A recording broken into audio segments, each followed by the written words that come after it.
Well, hello everyone. I hope you're having a great day today. Welcome to Wednesday's edition of Take 5.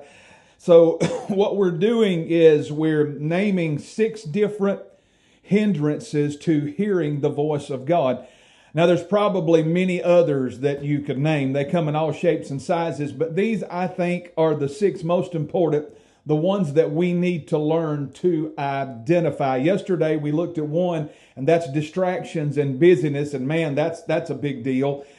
This one, number 2, it kind of runs parallel with that one. It's competing voices. This running, almost parallel with that idea of distraction, because all of these voices are competing for your attention and for your divine destiny. See, it's just not about your attention. It's about your life that these things will control and cause you to miss God's plan and God's will and God's purpose for you, your destiny. You'll miss it all if you listen to these competing voices, if you allow them to become urgent instead of the most important thing. What Jesus told Martha was sitting at his feet and hearing his voice. If we're not careful, we'll follow these competing voices and we'll miss God's will for our life. If we really sought God the way we seek after all of these other things in life, we would find Him and we'd know Him and we'd be familiar with His voice. God, He wants us to pursue Him. He wants us to make Him our desire and longing in life. In fact, Hebrews 11:6 says that He is a rewarder of those that diligently seek Him. To seek Him diligently, not half-heartedly, but diligently seek Him, and He is a rewarder of those kinds of people.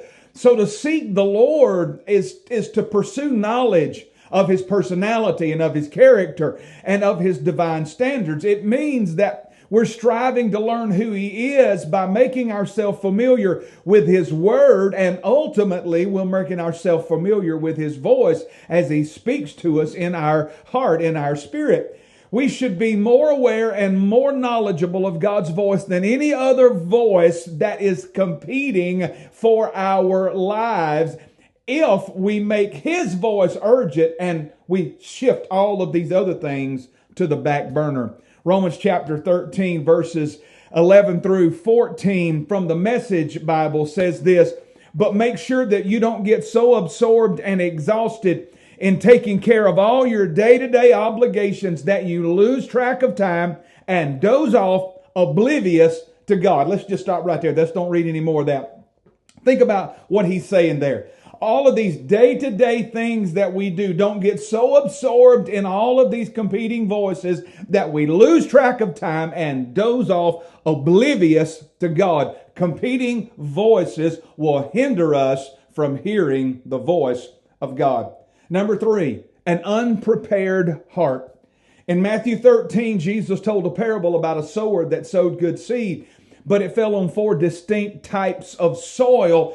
In that parable, the seed represents the Word of God, and the 4 soils represent 4 different conditions of the hearts of people. Now, keep in mind, the only soil or the only heart that received the seed and produced a harvest was the one that had been prepared for planting.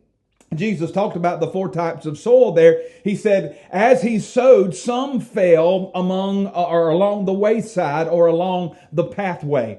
Now that represents the area outside of the field, the area where people just walk, and the cows and the horses and the oxen and all of that walk, and the carts go. It's an area that's not been prepared. It's an area that's not been broken up. It's an area that's unintentional for planting there. Nobody intends to plant out there, but those seeds end up there as this guy sows them, broadcasting. The wind catches some of them and they go there. But if there's no preparation made to that soil or to the heart, because Jesus is teaching a very valuable lesson there, if it's not broken up, then that heart is going to continue to be hard and uncultivated, and that person won't even care whether or not they're hearing the voice of God. It won't even matter to them. And the Bible said that the birds will come and steal those seeds from that person. The second type of soil was rocky ground. This is a person who has a little bit of soil.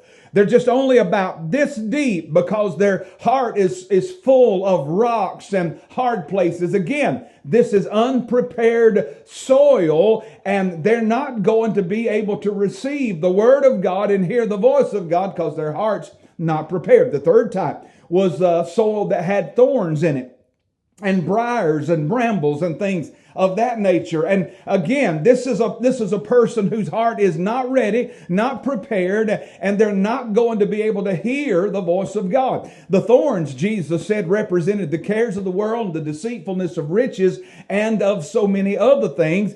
And when we're focused on all of these other things instead of God, we'll never be familiar with His voice. Finally, He said, then there's good soil, soil that's been prepared, soil that's been cultivated, soil that's been broken up, soil that's been fertilized. It's had lime added to it. It's had everything that it needs so that it can bring forth a good harvest. Friend, if you're going to hear the voice of God, you're going to have a prepared heart. When Ezra was about to read the Word of God to the children of Israel, the Bible said before he did, he prepared his heart to read the Word. Preparation has to take place. You've got to get the rocks out. You've got to get the thorns out. Any hard places, you've got to get it cultivated and broken up so that you are prepared in order to hear the voice of God. Now, the only way to do that, Colossians chapter 3 tells us, is to set our mind on the things of God. Colossians 3, 1 and 2 says, since you've been raised with Christ, and that means you're saved. Since you're saved, set your heart on things above where Christ is seated at the right hand of God. Verse 2, set your mind on things above, not on earthly things.